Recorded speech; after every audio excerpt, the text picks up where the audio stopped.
Hello students, I welcome you once again. Today we are here to deal about Unit 3, Reading B, Another Woman. Now if you look at the poem, about the poem if you want to know, Another Woman is a poem about a social evil called domestic violence. See here, this particular poem, Another Woman, is a poem about a social evil. It is called as domestic violence which is done towards the woman. You might have heard about different types of domestic violence, and it is mostly done towards the woman.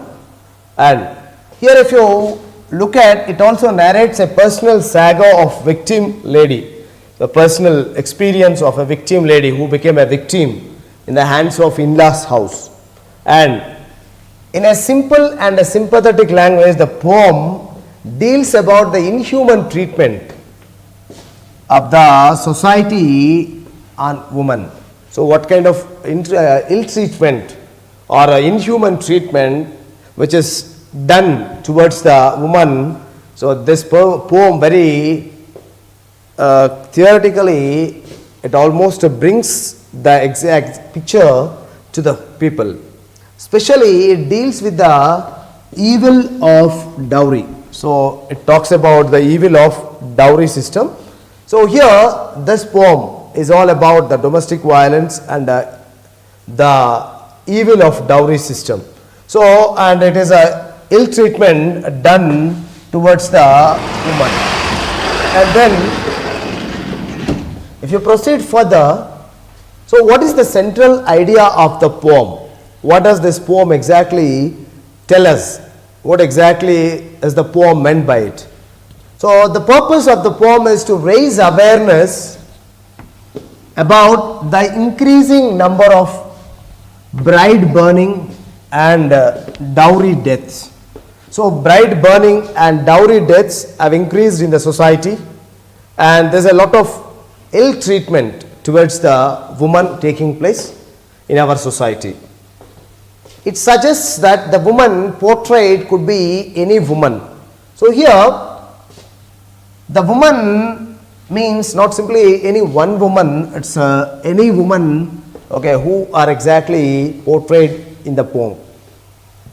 The poet takes up a little incident in the life of a married woman of a middle class family, and through this little incident he wants to project the fate of all women. He wants to project the fate of all women and the domestic violence and all the other problems which are taking place in the woman.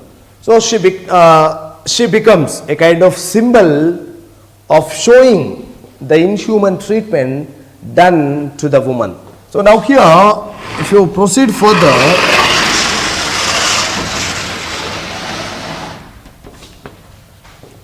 if you look here, the short summary of the poem, if you look at, the poem starts with the protagonist. Protagonist is the main character in the poem. So, and the opposite is the antagonist, who is opposite character. So here we do have a protagonist and antagonist also. So here the woman is to be the protagonist. The woman is to be the protagonist, the central character, and the in-laws family becomes the antagonists because they acted against the woman. And then here, soon after starting at the poem, the protagonist, the woman, is buying methi in the market, choosing the freshest bunch available because she knew well that the in-laws family would punish her if she wouldn't choose the proper one possible. And she wants to buy white radish but puts it back, thinking it as an extravagance. Extravagance means extra burden. So exaggeration which is beyond her capacity, anything we can take it about. So when the woman wanted to buy white radish, so she thought it as an extravagance and she did not buy it. She comes back home and starts her daily work of cooking. So she continues the daily work of cooking. Here, if you look at, she comes back home and starts her daily work of cooking, and her mother-in-law gives her dark looks and curses, and the woman is unnamed here. If you look into the poem, the woman's name is unnamed. There is no name given here. That does mean that she is a representative. The particular woman is a representative of every oppressed woman in the society. So this one woman is a representative of the whole oppressed woman, and thus so she becomes the representative of all the suffering women here in the poem. She is busy in her work and she is silent. Though they were scolding her, though she faced the mother-in-law's dark looks, and though she faced the mother-in-law's curses, she was still silent and she was doing her own work. She did not speak in return. Why are you scolding? What it is? Why it is? And so on. She did not ask anything. The woman silently endures every inhuman treatment. So she started bearing all the inhuman treatment given to her. Her husband comes home and the woman is shown as bending more. So when the husband came back home, when the husband comes home, she bends herself a little more. Here in the lesson, a word is used called crouched. Crouch is to bend yourself, bringing the hands and legs very close to oneself. So this is what we mean by crouched. And the woman is shown as bending more, looking downward to her work. So now she was all the more bending without any particular. And next, here her husband is called as a strange man. Here it is not mentioned about the strange man, and which shows the unhealthy relationship. See here, it is mentioned as a strange man to show the unhealthy relationship between these two, husband and the wife. They did not have a proper terms to each other. So that's what the strange man is mentioned here. Woman is uncomplaining and going through the traumatic conditions in her life. So she was uncomplaining. She knew that whatever the treatment was given, she had to undergo. So she was undergoing all the treatment properly possible for her. And while cooking, she is shielding her face from the heat, as she was sitting near the cheap old pot. And as the flames come and hit the cheap old pot, she was simply sitting there shielding her face from the heat. So here, when you look at the poetry, we have to always understand the inner meaning of the poem. So here, heat refers to two particular aspects here. One is protecting herself, sitting near the fireplace, protecting herself from the flames of the heat. Second, she was also protecting herself from all the curses which were heaped upon her and her house. So from on her parents, on all the relatives, whatever the curses were heaped, she was also shielding, she was also protecting herself. She was also silently bearing all the curses which were heaped upon her. So these are the two aspects that we are supposed to understand here. Here shielding her face refers to two aspects. One is physical, the other one is psychological or mental. The usual curses are shown like birds beating their wings against the woman. See here, the curses are being compared to birds. So this is a simile here. So birds like birds. So the word like is known to be simile, figures of speech. So where in the simile you get like and as. So here the birds are used in order to show the curses as if they are beating their wings against the woman.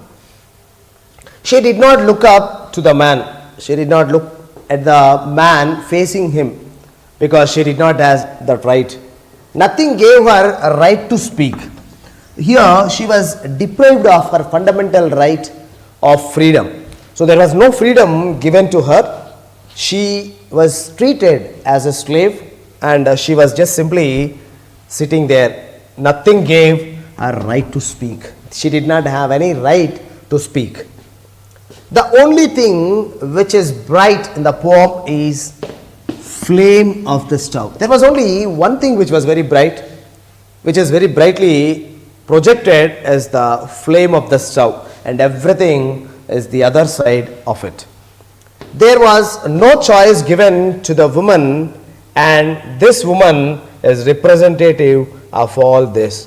So there was no choice given to this woman, and there was no right given. As I already told you, there was no right.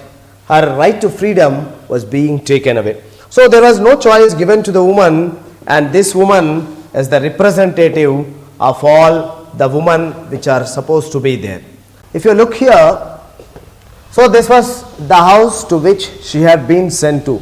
She was sent to the in-laws house, and this has been the house that she has been into in order to suffer or struggle. At the end of the poem, the woman dies as the kerosene was thrown over her, and her death is also not discussed, which was the only choice made for her. So at the end of the poem, it is shown that in the spark, means within no time, kerosene was thrown on the woman and she dies. And here it is mentioned in the poem as another torch. Woman is supposed to be the light of the house, and here as a torch gives light and then dies itself. She also worked for the house of her in-laws, and she sacrificed her life, or rather she was made to sacrifice her life by throwing kerosene on her, and her death is also not discussed, which was the only choice made for her. Even after her death, no one discussed about, and they have very soon forgotten because they did not really wanted to remember her. If only she might have been remembered, she might have not been killed. So this was the choice only that she had. And here the end is very suggestive, where the poet uses the repetition, the figures of speech by the line another woman. So at the end he again uses the word another woman. So here that means the poetess wanted to suggest that there have been so many women and who died, and this is another one more woman added to that. So there is another one more woman not taken into consideration. There is one more woman who really was sacrificed or was killed under domestic violence or under the evil of dowry. The word suggests that the repetitive deaths of women incurred due to inhuman treatment given to women. So the inhuman treatment is given to woman, and under this inhuman treatment there is another one more woman who died. So this is what the repetition used in order to talk about the woman. And now let us look at the introduction about the poetess. About the poetess Mrs. Imtiaz Dharkar. Imtiaz Dharkar as the poetess who wrote about this. And now let us know about this poetess, Mrs. Imtiaz Dharkar. She was born in Lahore in Pakistan in 1954, and she was brought up in Glasgow, Scotland. She is ranked on par with some of the famous women poets of India like Kamala Das, Sujata Bhatt and Tara Patel. So these are the women poets who really focus upon the problems in India, and Imtiaz Dharkar is also ranked among this particular woman poetess. who are there focusing upon the contemporary issues, especially on women. She is not only a poetess but also a painter and an accomplished documentary filmmaker. She also makes documentary films basing upon the problems or the issues faced by women. So here she was also not only a poetess but also a painter and a documentary filmmaker. And her collections of poetry include Parda, Postcards from God, and I Speak for the Devil, The Terrorist at My Table, and Leaving Fingerprints. So these are some of the collections that she had written.